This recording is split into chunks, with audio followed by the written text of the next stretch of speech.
Hello and welcome. So, this is official. The white smoke, or maybe in this case, the black smoke from the strikes over Iran has cleared. Mujtaba Khamenei is the new supreme leader of Iran.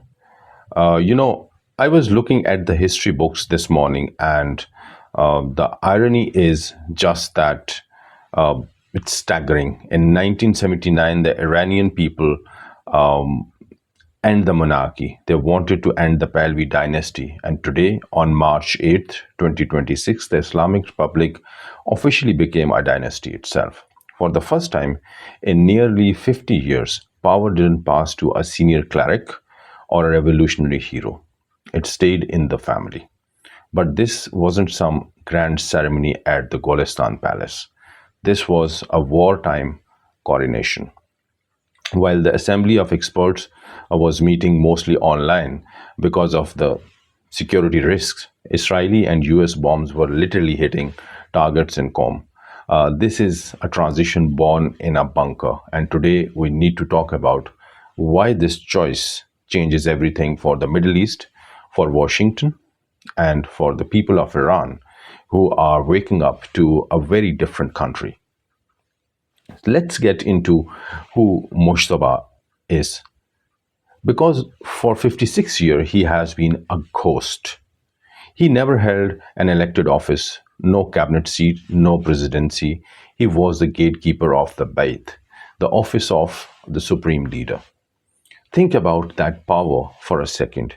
If you were a general, a minister, or a spy, and you wanted to see the most powerful man in Iran, you didn't just walk in, you went through Moshtaba. He controlled the schedules, he controlled the briefings, and most importantly, he controlled the ear of his father. But while he was playing the quiet administrator, he was actually building a parallel state. He wasn't studying theology in some quiet corner of Qom. Well, he was, but that wasn't his real work. His real work was with the IRGC.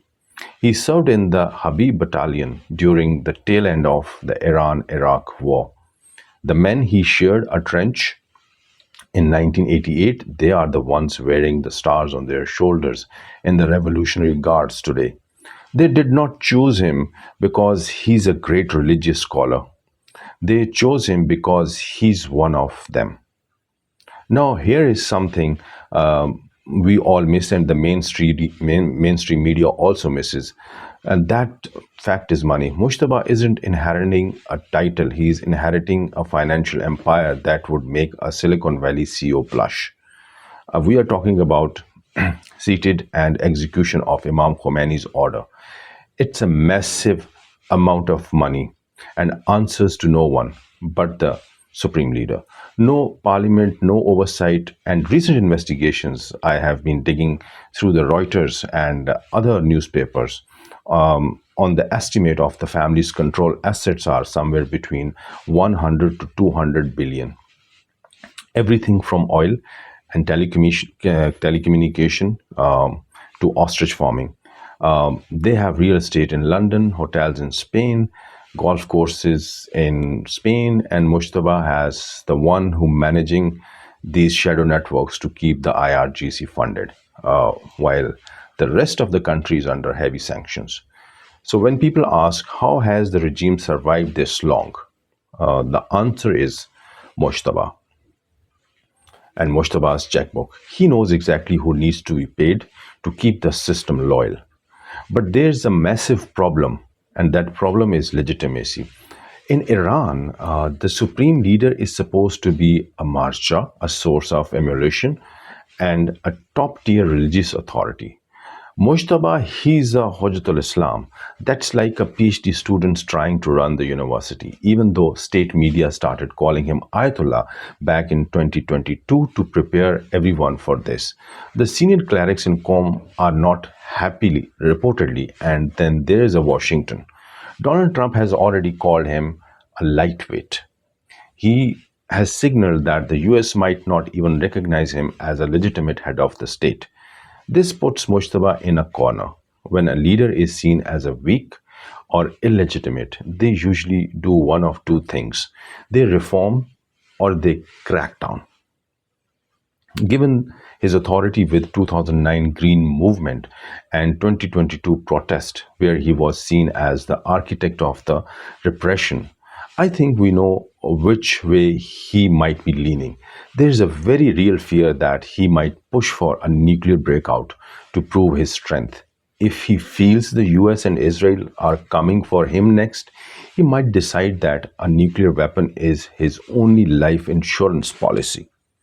This is very important point. So what are we actually looking at? We are looking at a man who has spent his whole life in the shadows, now forced into the brightest, most dangerous spotlight in the world. He's talking over a country that is physically under attack, economically broken, and psychologically exhausted. Is this the start of a new Iran, or is it the beginning of the end for the Islamic Republic? By choosing a son, the regime has abandoned its revolutionary ideals and traded them for survival. It's no longer about the rule of the jurist, it is about the rule of IRGC with a Khomeini face on the posters. I want to hear from you on this as well because it's a big debate in the comments. Usually, does the world treat Mojtaba as a king we can negotiate with, or as a commander we have to contain? And to my views in Iran, how does it feel to see the very thing the 79 revolution fought against came back in a different robe?